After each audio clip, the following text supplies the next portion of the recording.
दोस्तों नमस्कार। जैसा कि आप देख रहे हैं इस वक्त मिडिल ईस्ट में आग लगी हुई है और ये आग काफी दूर दूर तक फैल सकती है। इजराइल और फिलिस्तीन के बीच, इजराइल और हमास के बीच एक जोरदार लड़ाई चल रही है जिसमें सैकड़ों लोग मारे जा रहे हैं।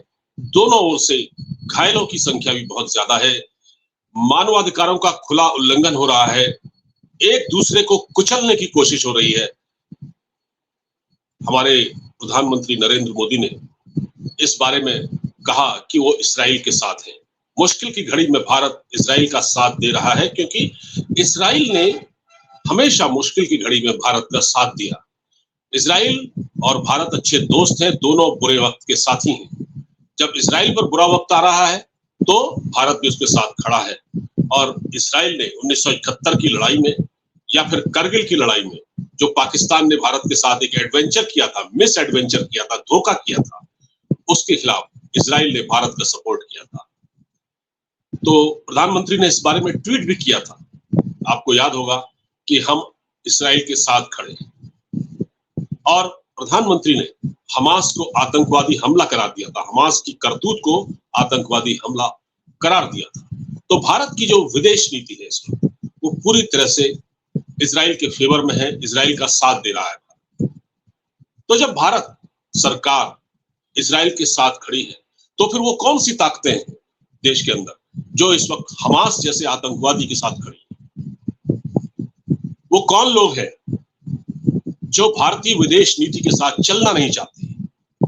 वो कौन लोग हैं जो एक अलग लाइन खींचते हैं? वो कौन लोग हैं जो एक अलग लकीर खींचते हैं, जो लीग से हटकर बात करते हैं? लीग से हटकर बात करना बुरी बात नहीं है, लेकिन आप या तो देश के साथ खड़े हैं या देश के खिलाफ खड़े हैं, ये तय करना होगा। स्वरा भास्कर, उनका ट्वीट देख लीजिए, जेएनयू वालों के ट्वीट देख लीजिए आप। यानी भारत सरकार की एक नीति है कि हम इस वक्त इजराइल के साथ हैं। तो जब देश इजराइल के साथ खड़ा है तो फिर ये चंद ताकतें जो भारत के अंदर आपको दिखाई दे रही हैं, वो क्या भारत के खिलाफ है? क्या वो भारत के सुर में सुर मिलाना नहीं चाहती? आखिर क्यों ऐसा है? इस चीज को समझना पड़ेगा। और मैं बात क्यों कह रहा हूं? ये बात मैं इसलिए कह रहा हूं क्योंकि कुछ वीडियोस वायरल हुए।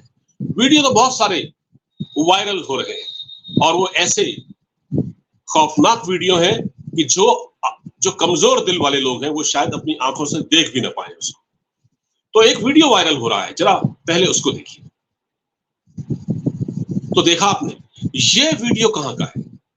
तो जब मैं आतंकवाद के खिलाफ लड़ाई की बात करता हूं तो मैं इस वीडियो का जिक्र करता हूं। जब यह कहा जाता है कि आतंकवाद का कोई मजहब नहीं होता, आतंकवाद का किसी धर्म से कोई लेना देना नहीं है, तो फिर ये कौन लोग हैं जो वीडियो में आप दिख रहे थे कि मेरा तेरा क्या रिश्ता, ला इलाहा इल्लल्लाह, ऐसे जो नारे लगा रहे हैं? हमास जैसे आतंकवादी संगठन के पक्ष में खड़े होकर, और वो भी भारत में।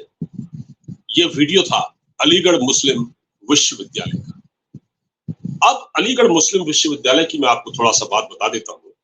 ये वही अलीगढ़ मुस्लिम विश्वविद्यालय है जहां से बड़े बड़े स्कॉलर पैदा हुए, जहां कई अच्छे लोग जिन्होंने देश का नाम रोशन किया। लेकिन उसी विश्वविद्यालय में कुछ लोग ऐसे भी हैं जिनका मैं जिक्र करता हूं आपको, जो मैं दिखाना चाहता हूं। वो आप अभी बल्कि मैं इसका जिक्र करूंगा, वो आप देखिएगा। अभी ये मैं अपना जरा सा इसको खोल लूं और फिर मैं बताता हूँ ट्विटर अकाउंट से। ये देखिए, ये कुछ तस्वीरें हैं। ये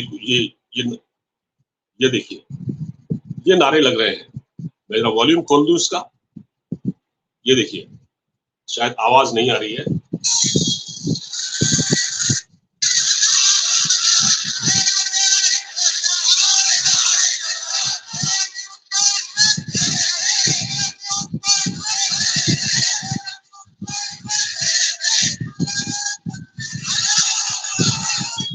तो ये जो है अलीगढ़ मुस्लिम यूनिवर्सिटी का है।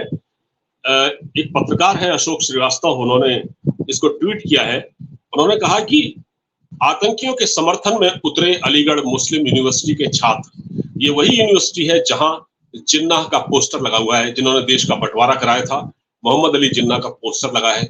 ये वही यूनिवर्सिटी है जहां 2018 में एक कार्यक्रम में भारत के नक्शे से कश्मीर काट दिया गया था और अरुणाचल प्रदेश को चीन का हिस्सा दिखाया गया था।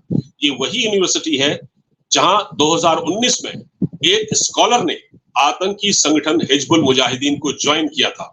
ये वही यूनिवर्सिटी है जिसने शर्जील इमाम को तैयार किया, जो असम को भारत से अलग करने के लिए चिकन नेक को अलग करने की योजना बना रहा था। याद रहे, अंत में वो लिखते हैं, याद रहे आतंकवाद का किसी मजहब से कोई लेना देना नहीं।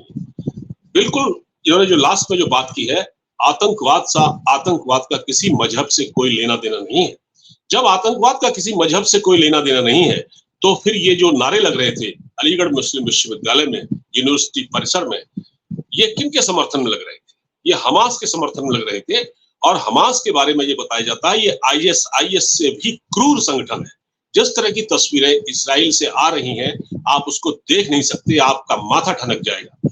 जिस तरह से वहां महिलाओं के साथ बेरहमी की हद पार कर दी गई, उसे आप देख नहीं पाएंगे। कई ऐसे वीडियो वायरल हो रहे हैं जो दिल दहला देने वाले हैं। ऐसा तो आईएस वाले भी नहीं करते। ये कहा जा रहा है, इस बारे में इस्राइल डिफेंस फोर्स के प्रवक्ता जो चीफ है, उनका बयान भी आया है।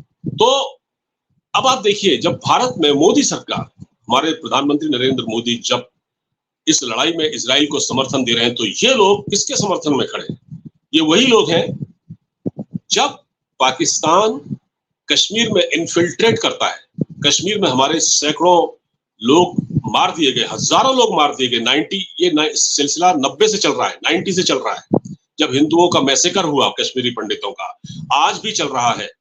ये वो लोग हैं, जब कश्मीर फाइल्स बनती है, कश्मीर फाइल मूवी बनती है, तो ये उस पर एतराज करते हैं।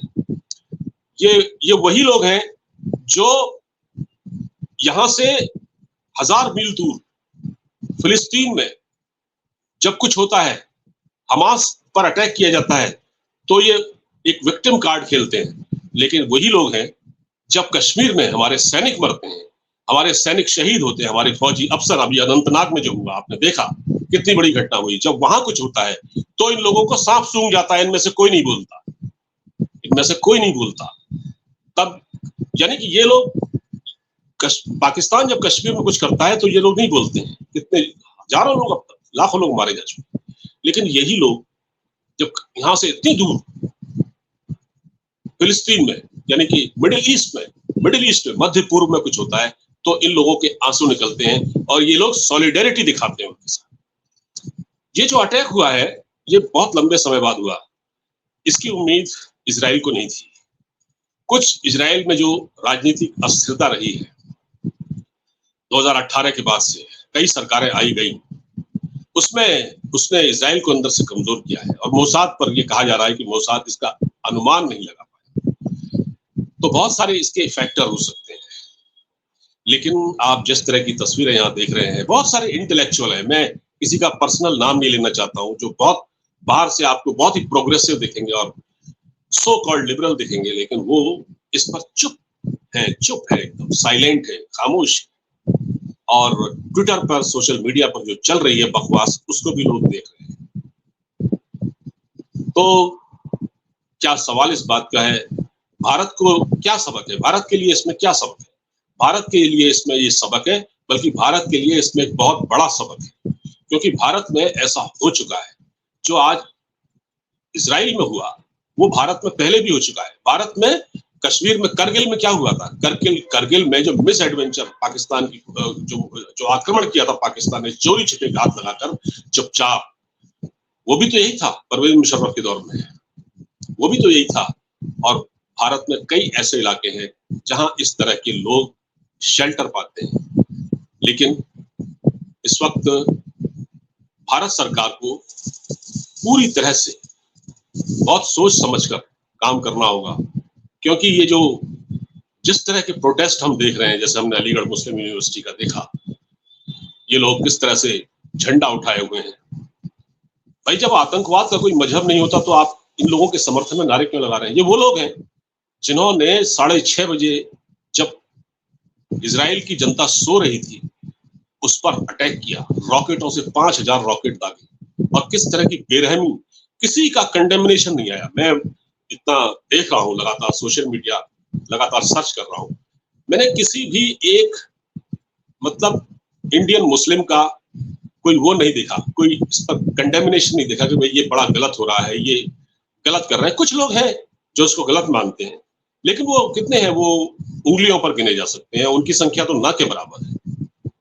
वो बहुत जो नेशनलिस्ट सोच के हैं वो कम है, ज्यादातर लोग वही हैं जो एक हुजूम है, जो सिर्फ एक नारा लगाता है और उसके पीछे लोग चल देते हैं। तो ये है असलियत। भारत सरकार के लिए, भारत की जनता के लिए इसमें बहुत बड़ा सबक है, तो बहुत सोच समझ के चलना पड़ेगा। दोस्तों, ये वीडियो आपको अगर पसंद आया हो तो इसको खूब शेयर कीजिएगा मित्रों में, इसको लाइक जरूर कीजिएगा, चैनल को सब्सक्राइब करना मत भूलिएगा। नमस्कार।